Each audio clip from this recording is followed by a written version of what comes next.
legacy of Joshua Wheeler. Next, I want to pivot because you did kind of touch on Afghanistan, but really I want to get into Iraq with you. So do you go right away in the invasion in 2003? Yeah, so we came back from the Afghanistan deployment and then, very rapidly started gearing up. And we didn't, I didn't know it at the time, but we were actually training, we were doing stuff in preparation for Iraq. Probably within like 4 months of getting back from the Afghanistan deployment. Um, because we were preparing, and yes, we actually were the first element on the ground in RR, which was a staging area prior to going to Iraq. And it was my platoon and all of ACO that actually went. So it was 4 platoons. And, that would be cool, like to say we were the first ones there, but literally all we did for 3 weeks was put up tents. Like, I'm not talking like a few tents, like hundreds of tents. I mean, we literally were doing competitions to put up tents, like the GP mediums. I mean, because they ended up putting up thousands of them. We were there before the D cell guys. We were there before like any of the structural engineers. I mean, there was literally no one there. It was an open desert. And so you're there for 3 weeks, you're setting up tents. At what point does your platoon, like you said, the rest of A company, at what point do you guys start pushing inward? Yeah, so there was a few like cross-border missions that happened, and they were doing kind of preparation stuff for the berm. So there's a big berm around Iraq, especially in that southern portion. So there was a few things that happened, and then obviously Delta Force, they went across first, and I think elements of the SAS and everything else went first, right after A-Day, right after the bombardment. And obviously A-Day got delayed a bunch of times, it was supposed to start and everything else. But that'll always kind of strike me, like I'll always remember that for two different reasons. One reason is being able to stand up on ISU 90s and literally watching the war happen. Bombs being dropped in it, because I mean it's not that far. You can actually see it. So, and then also going to the chow hall and watching it unfold on TV. And that was super, super intense, knowing that like how close we were, and all this stuff's happening. So the plan was we were going to jump into Baghdad, Bayap International Airport. So we did, pre-combat, obviously all the inspections, airborne rehearsals, all that different kind of stuff, shoots,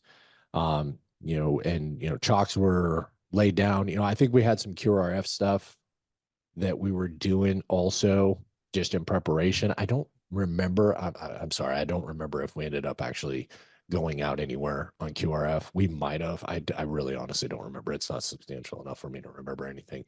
But anyway, what the plan was, we were going to jump in, and then obviously 3ID, our third ID, rolled in quicker, and met the resistance at BIAP and pretty much, took care of that resistance. And so as soon as they did that, then we, got in helicopters, planes, and everything else, and basically did a forcible entry, minus a jump on BIAP. And then, and I don't remember how many days that was after A-Day. It was kind of a wild time back then, but I mean, it was definitely within a couple days. I know because, we were still getting calls that they were still clearing trenches, and then 175, I'm sorry, 375 and 175, they were jumping, on the airfields and everything else. When you get to Baghdad, by the time you get there, is there much resistance of Saddam's loyalist forces left, or they pretty much fled and or been crushed at that point?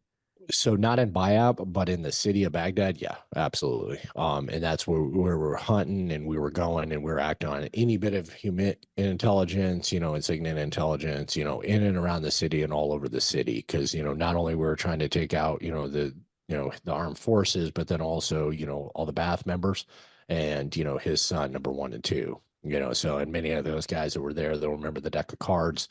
So we all had a deck of cards that had all the faces of the Ba'ath members, and I think it was, you know, I don't remember. Actually, I probably have that deck somewhere. I'm pretty sure I do, but his son were like 2 or 3 or something like that. They might have been like the queen or the king or something like that. I don't quite remember how it worked. So My old boss was a Bush administration official, and they gave him the deck of cards, and then he had it framed with that's all smart. with all Yeah, 52 cards, and it was that's hanging in his beautiful. office. It was incredible to just Yeah, I need to look look. at. When you so at what point, well, I guess let me ask one quick question before you go into the invasion. This is about to be the biggest invasion that the Mhm. United States has conducted since World War II. What were your feelings like? Were you excited? Were you nervous? Were you scared? What was going through your head before this thing kicked off? So honestly, it was pure excitement, and the reason being is because Afghanistan was really I don't I'm always careful to say this because we've lost so many people in Afghanistan, and even on that deployment, American soldiers got killed as well. Not Rangers, but Afghanistan was kind of a letdown for that first deployment. We didn't really do a lot. We were honestly just, setting up new fobs and doing this stuff and doing a lot of patrols, but there really wasn't much, that deployment, that specific deployment. After kind of Roberts Ridge, there was kind of a point. There was kind of a mute point for a while in Afghanistan. Um, so it was excitement because, you know, everybody, wants to go to war, and we didn't really kind of get that, what we thought war was going to be like in Afghanistan. So for this deployment, we're like, this is different, and just knowing, I mean, because the truth is, we knew we were part of something big. We knew this was huge. I mean, you could tell just by the amount of people that were rolling into RR. I mean, every minute, C-17, C-5s, civilian, ginormous freaking planes, jumbo jets are landing every, single minute nonstop, just bringing in people, cargo and munitions and tanks and all this different kind of stuff. And you're just watching this stuff. I mean, we would literally just sit there, ISU 90s and stuff like that. And like bird towers we met, we'd just sit there and watch the airfield, and just, I mean, C5 pulling up and them just rolling tanks off the back. You're like, shit, and it was pretty amazing, so it was excitement. There was definitely a couple missions that we did, that deployment where there was a lot of fear. Jessica Lynch mission being one, and that was just because of like the intelligence and everything that we were being told, leading into that. But there was definitely moments, but for the most part, it was a lot of excitement. Like I'm here in this moment, I'm part of this, and extension of the American military. We're gonna get into Jessica Lynch, but before we do that, we're gonna get into the Saddam's kids who are on the run. But I do have one question for you that I want to get off of the excitement. Do you remember the first time you pulled the trigger in Iraq, and did anything surprise you? Now that like bullets, like we're actually shooting at people, they're shooting at us. What was that first time like? Yeah, so the first time was pretty anticlimactic, and it was honestly, I mean, and again, hindsight's, kind of a funny thing. Basically, a guy come out of his house and he did exactly what any one of us would do if we heard people outside of our house. We would come outside with a gun, you know.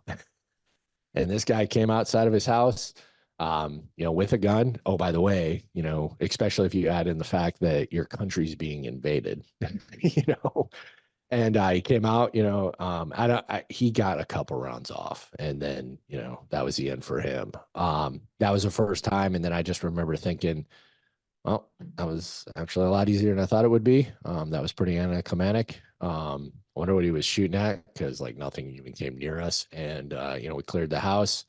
And, then afterwards, and I remember Chuck Albertson came up and he told me exactly that. He's like, hey, not trying to get in your head or anything else, but basically this guy was probably just protecting his house. And I was like, yep, shit. That's a fair point. This guy wasn't, a terrorist or, an Iraqi soldier or anything. He was just trying to protect his house. But I mean, that's just the way it goes. Yeah, that's the chaos. You're not the first person to ever tell me a story of that general nature.